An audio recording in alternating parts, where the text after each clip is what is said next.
big round of applause, ladies and gentlemen.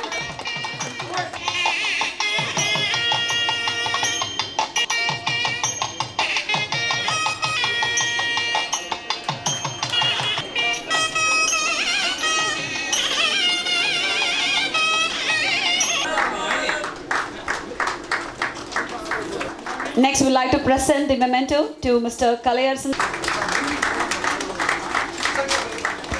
Thank you very much, sir. I would request our chairman to do the honors.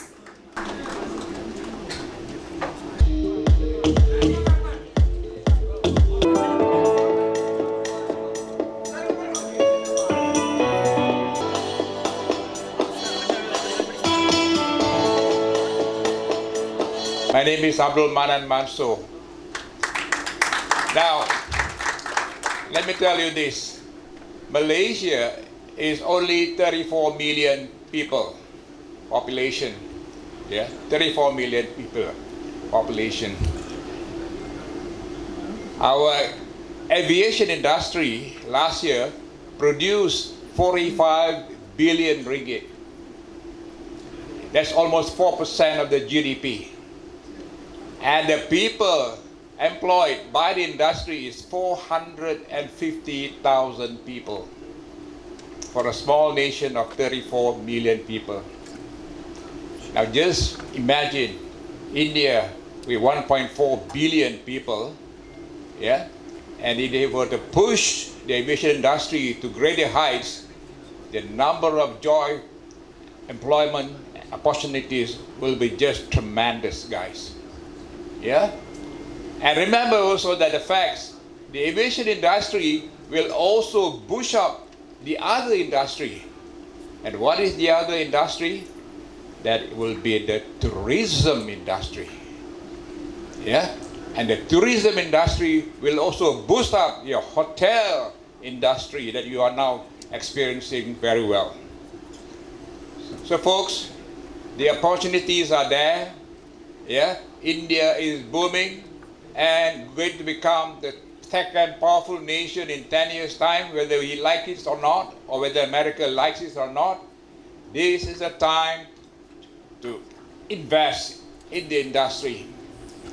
Unicam has got a program of diploma, bachelor, master, and PhD in aviation.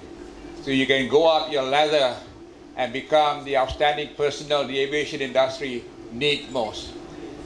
And I can tell you, if you have got this qualification, you will be the frontier in developing the economy most, because the aviation industry is an infrastructure industry.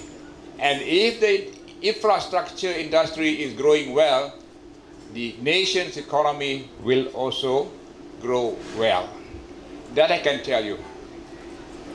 And aviation, being a very high safety conscious industry, has got no other choice but to pay you premium salary.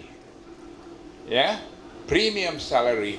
A cabin crew would have earned easily in Malaysia 8 to 10,000 ringgit a month. If they go to Middle East, yeah, where Dubai, Emirates, or Saudi are, they will earn about 15,000 ringgit salary a month. So it's a very, very profitable return industry for all of us here.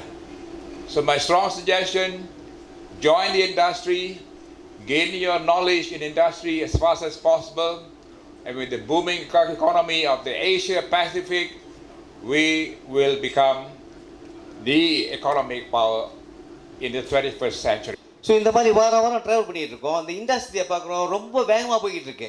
We cannot cope up with industry. கேட்குறாங்க ஆள். இப்போ வந்தார், நான் சொன்னேன் இந்த ஏர்போர்ட்டில் 30,000 பேர் வேலை செய்கிறாங்க, கேரளா இன்டர்நேஷ்னல் ஏர்போர்ட்டில். அதே அந்த ஏஎஸ் ஏர்போர்ட் டெர்மினல் 2ல் 20,000 பேர் வேலை செய்கிறாங்க. அவர் என்ன 20,000 30,000ன்றீங்க, எங்கே போய் ஆள் தர்றாங்கன்னு. அவ்வளோ ஆள் தேவைப்படுது இண்டஸ்ட்ரிக்கு. ஸோ எங்கள் கடமை என்ன, ஆஸ் எஜுகேஷன் இன்ஸ்டிடியூஷன் ட்ரெயின் பண்ணி ப்ளேஸ் பண்ணுவோம். ஆள் வேணுமா, நாங்கள் அது செய்கிறோம். ஸோ நாங்கள் இப்போ ஏர்லைன்ஸ் கூடலாம் டைப் பண்ணிடுவோம். மலேசியாவிலையும் சரி, பல ஊர்லேயும் சரி. இப்போ தான் காத்தாரில் ஏர்போர்ட் திறந்தாங்க, இப்போ துபாயில் திறக்க போகிறாங்க புது ஏர்போர்ட். அரப் சவுடியில் புது ஏர்போர்ட் பெரிய பெரிய ஏர்போர்ட்லாம் வருது. அங்கே ஆள் தேவைப்படும், அங்கே ஆள் கிடைக்காது வேலைக்கு, நம்ம தான் ட்ரெயின் பண்ணி அனுப்பணும்.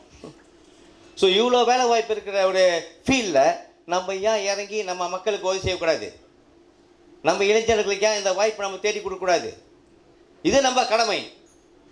ஒரு எஜுகேஷன் இன்ஸ்டிடியூஷன்னா நம்ம கடமைன்னா இளைஞர்களை உருவாக்கணும், நல்லா படிக்க வைக்கணும், அவங்களுக்கு நல்ல வேலை வாய்ப்பு கொடுக்கணும், அவங்க எதிர்காலம் நல்லா இருக்கணும். அப்போ தான் அவங்க தாய் தப்பா அவங்க பெற்றவங்க சந்தோஷப்படுவாங்க. இது நம்ம கடமை. ஸோ நம்ம கடமையை சீராக செய்கிறதுக்கு தான் மிஸ்டர் பூமிநாதன் இவ்வளோ முயற்சி செஞ்சு எங்களை வந்து பார்த்து இந்த MOE வரைக்கும் வந்திருக்கு. ஓகே, நிச்சயமாக நாங்கள் ஆயிரக்கணக்கான பேரை ட்ரெயின் பண்ணி இந்த இண்டஸ்ட்ரியில் ப்ளேஸ் பண்ணி இந்தியாவிலே நம்பர் 1 இன்ஸ்டிடியூஷனாக ஏவியேஷன் இன்ஸ்டியூஷனாக வரணும். சென்னை சமிர்தானாலே என்ன அப்படின்னு கேட்டால் பிளேஸ்மெண்ட். இதுவரைக்கும் இந்த இண்டஸ்ட்ரியில் இந்தியாவில் யாருமே பண்ணாத ஒரு விஷயம் என்னென்னா 25,000 பேரை சோஃபார் நாம் பிளேஸ்மெண்ட் பண்ணியிருக்கோம். இப்போது ஏவியேஷன் இண்டஸ்ட்ரியில் சென்னை சமிர்தா என்ட்ரு ஆகுது அப்படின்னா நீங்கள் உங்களுக்கு ரொம்ப நல்லா தெரியும், பஸ் ஸ்டாண்டை விட இப்போ அதிக கூட்டம் எங்கே இருக்குன்னா ஏர்போர்ட்டில் தான் இருக்குது. நம்பர் 1. ஒவ்வொரு ஏர்போர்ட்லேயும் இப்போ எவ்வளோ பேர் தேவைப்படுறாங்க அப்படின்னா இந்தியா மாதிரியான ஏர்போர்ட்டில் குறைஞ்சபட்சம் 3000 4,000 பேர் தேவைப்படுறாங்க. அப்போ நம்ம இந்தியாவில் இப்போ எவ்வளோ ஏர்போர்ட் இருக்குன்னா 137 ஏர்போர்ட். இன்னும் கரெக்டாக அடுத்த 3 வருஷத்தில் இது 240 ஏர்போர்ட்டாக மாறப்போகுது. நிறைய ஒர்க் நடந்துகிட்டு இருக்கு. 240 ஏர்போர்ட் வரப்போகுது அப்படின்னா 240 இன்ட்டு ஒவ்வொரு ஏர்போர்ட்டுக்கும் குறைஞ்சபட்சம் 3000 பேர் தேவை அப்படின்னா இன்னைக்கு கணக்கில் 6 to 7 லட்சம் பேர் பெர் இயருக்கு தேவை. ஆனால் அத்தனை பேர் வெளியில் வர்றாங்களான்னு கேட்டால் இல்லை. அப்படியே வெளியில் வரக்கூடிய ஃபியூ ஸ்டூடெண்ட்ஸும் ஸ்கில்டாக இருக்காங்களான்னு கேட்டால் இல்லை. ஸோ ஒரு மிகப்பெரிய வேக்கம் இருக்குது. அதனால் பிளேஸ்மெண்ட்டு தான் சென்னை சமிர்தாவோட தாரக மந்திரம். அப்படிங்கிறனால இந்த இண்டஸ்ட்ரியில் ஒரு ரொம்ப ஸ்கில்டான பர்சனை உருவாக்கணுங்கிறதுக்காகவே இண்டஸ்ட்ரிக்கான சொல்யூஷன் கொடுக்கணும் அப்படிங்கிற நோக்கத்துக்காகவே உருவாக்கப்பட்டது தான் Chennai Samirtha international aviation college. Chennai Samirtha என்ன பண்ண போகுது அப்படின்னு கேட்டிங்கன்னா, படிக்கும்போதே ஏவியேஷன் இண்டஸ்ட்ரியில் இது வரைக்கும் யாருமே பண்ணாத புதுமை, அவங்களுக்கும் படிக்கும்போதே பார்ட் டைம் ஜாப் ஏர்போர்ட்டில் 8,000 to 15,000 வரைக்கும் படிக்கும்போதே ஒரு ட்ரெண்ட் செட்டாரை உருவாக்கி நம்பர் 1.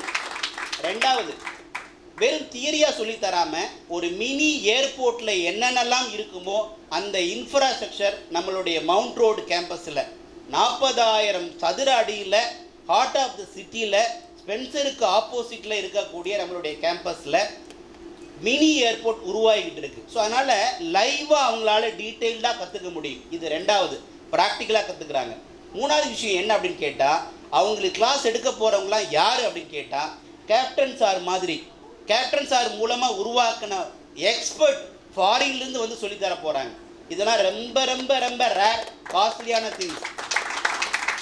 சரி சார், இதோட முடிஞ்சுச்சா? இல்லை, இதோட அடுத்த புதுமையாக என்ன அப்படின்னு கேட்டால் 3 years டிகிரி கற்றுக்க போகிறாங்க. 2 வருஷம் நம்ம சென்னை சமிர்தாவில் மவுண்ட் ரோடு கேம்பஸில் படிக்கிறாங்க. 3வது வருஷம் மலேசியாவில் போய் படிக்கிறாங்க. 6 மாதம் நம்மளுடைய யூனிவர்சிட்டி காலேஜ் ஆஃப் ஏவியேஷன் மலேசியாவில் 6 மாதம் கற்றுக்குறாங்க. இன்டர்நேஷ்னல் எக்ஸ்போசரை டீட்டெயிலாக புரிஞ்சுக்கிறாங்க. அது மட்டும் இல்லைங்க, வேறு யாருமே இதுவரை பண்ணாத புதுமை என்னென்னா, இன்டர்நேஷ்னல் ஏர்போர்ட்டில் மலேசியன் ஏர்போர்ட்டில் நம்ம ஸ்டூடெண்ட் ஒர்க் பண்ண போகிறாங்க. 6 months இன்டர்நேஷ்னல் ஏர்போர்ட்டோடைய எக்ஸ்போசரை கற்றுக்க போகிறாங்க.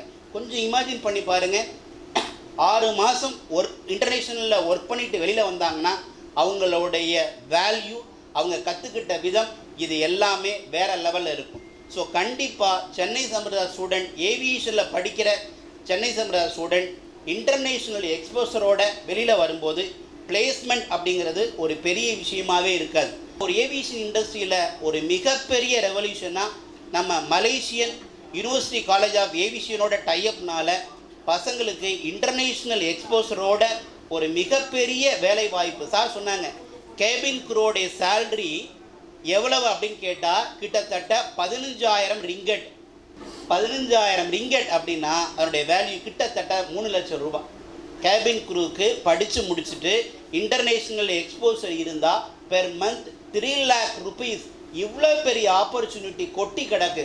ஸோ அதை இண்டஸ்ட்ரிக்கு கரெக்டாக போய் சொல்யூஷன் கொடுத்து திறமையான மாணவர்களை உருவாக்கணுங்கிறதுக்காகத்தான் ஏவியேஷன் இண்டஸ்ட்ரிக்குள்ளேயே நாம் உள்ளே வரோம்.